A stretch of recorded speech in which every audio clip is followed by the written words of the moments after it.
Praise the Lord. സ്നേഹമുള്ളവരെ, 1 തെസ്സലോനിക്ക 4 3, 7 തിരുവചനങ്ങളാണ് ഇന്ന് വിചിന്തനത്തിനായി എടുത്തിരിക്കുന്നത്.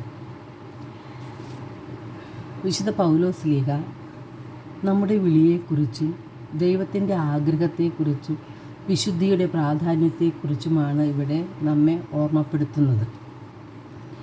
നിങ്ങളുടെ വിശുദ്ധീകരണമാണ് ദൈവം അഭിലഷിക്കുന്നത്. അസന്മാർഗികതയിൽ നിന്നും നിങ്ങൾ ഒഴിഞ്ഞു മാറണം. അശുദ്ധിയിലേക്കല്ല, വിശുദ്ധിയിലേക്കാണ് ദൈവം നമ്മെ വിളിച്ചിരിക്കുന്നത്.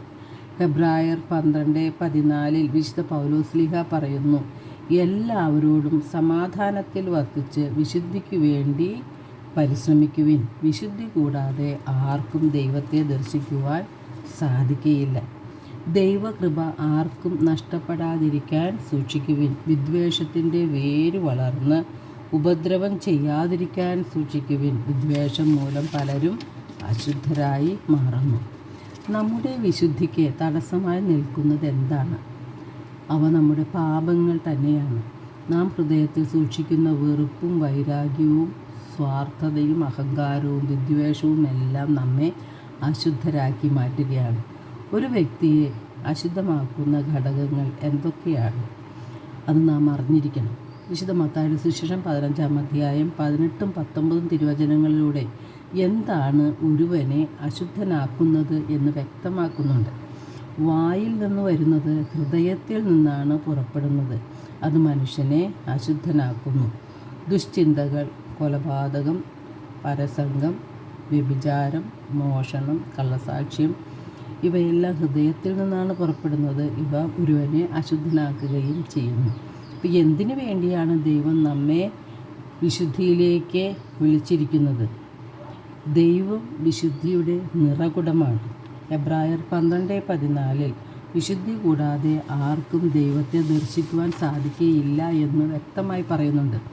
ദൈവത്തിന് വേണ്ടത് വിദ്യാഭ്യാസമല്ല, വിശുദ്ധിയാണ്. നാം വിശുദ്ധിയിൽ ആയിരിക്കുമ്പോൾ നമ്മിൽ പ്രവർത്തിക്കുന്നത് പരിശുദ്ധാത്മാവാണ്. എന്നാൽ നാം അശുദ്ധിയിലായിരിക്കുമ്പോൾ നമ്മിൽ പ്രവർത്തിക്കുന്നത് പൈശാചിക ശക്തിയാണ്, തിന്മയുടെ ശക്തികളാണ്. പരിശുദ്ധാത്മാവ് നമ്മിൽ പ്രവർത്തിക്കുമ്പോൾ അത്ഭുതകരമായ മാറ്റങ്ങൾ നമ്മുടെ ജീവിതത്തിൽ ഉണ്ടാകും. നന്മകൾ കാണുവാനും നല്ലത് ചിന്തിക്കുവാനും നല്ലത് പ്രവർത്തിക്കുവാനും അപ്പോൾ നമുക്ക് സാധിക്കും. നന്മ തിന്മകളെ വിവേചിച്ചറിഞ്ഞ് വിവേകത്തോടെ പെരുമാറുവാൻ, സംസാരിക്കുവാൻ നമുക്ക് കഴിയും.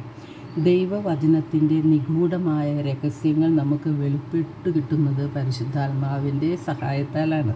പ്രലോഭനങ്ങളെയും സാത്താൻ്റെ കെണിയെയും മുൻകൂട്ടി നമ്മൾ അറിഞ്ഞ് തെറ്റുകളിൽ വീഴാതെ പരിശുദ്ധാത്മാവ് നമ്മെ നയിക്കും.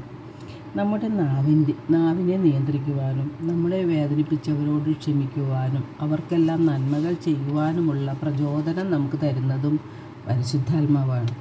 വിശുദ്ധിയുടെ തൂവെള്ള വസ്ത്രമാണ് നമുക്ക് വേണ്ടത്. ജീവൻ്റെ ഗ്രന്ഥത്തിൽ പേര് എഴുതപ്പെട്ടവർ സ്വർഗരാജ്യത്തിൽ പ്രവേശിക്കും. എന്നാൽ ജീവൻ്റെ ഗ്രന്ഥത്തിൽ പേര് എഴുതപ്പെടാത്തവർ നിത്യനരകത്തിലാണ് ചെന്ന് പതിക്കുന്നത്. വെളിപാട് 19:20 സാത്താന് ലഭിച്ച ശിക്ഷയെക്കുറിച്ച് പറയുന്നുണ്ട്. പിശാചിനെ ഗന്ധകാഗ്നി തടാകത്തിലേക്ക് എറിയപ്പെട്ടു എന്നാണ് പറയുന്നത്. അനുതപിക്കാതെ, മാനസാന്തരപ്പെടാതെ, ദൈവത്തിങ്കിലേക്ക് മടങ്ങാതെ ധിക്കാരപൂർവം ജീവിക്കുന്ന മനുഷ്യർക്കും അനുതാപമില്ലാതെ മരിക്കുമ്പോൾ പിശാചിന് ലഭിച്ച ശിക്ഷ തന്നെയാണ് ലഭിക്കാൻ പോകുന്നത്. അപ്പോൾ എന്തുകൊണ്ടാണ് നമുക്ക് തെറ്റുകൾ പറ്റുന്നത്? വിശുദ്ധ ലിഖിതങ്ങളോ ദൈവത്തിൻ്റെ ശക്തിയോ അറിയാത്തത് കൊണ്ടാണ് നമുക്ക് തെറ്റുകൾ പറ്റുന്നത്. ഈ തെറ്റുകളിൽ വീഴാതെ നമ്മെ സഹായിക്കുന്നത് പരിശുദ്ധാത്മാവാണ്. ദൈവത്തിൻ്റെ വചനമാണ് നമ്മെ വിശുദ്ധീകരിക്കുന്നത്. അതിനാൽ ദൈവത്തിൻ്റെ വചനമാവുന്ന കണ്ണാടിയിലൂടെ നമ്മുടെ ഹൃദയത്തെ പരിശോധിച്ച് തെറ്റുകൾ കണ്ടെത്തി അതുവെ അംഗീകരിച്ച് ആ തെറ്റുകൾ തിരുത്തി എളിമപ്പെട്ട് അനുതപിച്ച് മാനസാന്തരപ്പെട്ട് ദൈവത്തിലേക്ക് മടങ്ങണം. പരിശുദ്ധാത്മാവിനാൽ നാം നിറയണം. അപ്പോഴാണ് ദൈവത്തിന് ഇഷ്ടപ്പെട്ട മക്കളായി നാം മാറുന്നത്. എല്ലാവർക്കും ഒരു നല്ല ദിനം ആശംസിക്കുന്നു. ദൈവം നമ്മെ ഓരോരുത്തരെയും സമൃദ്ധമായി അനുഗ്രഹിക്കട്ടെ.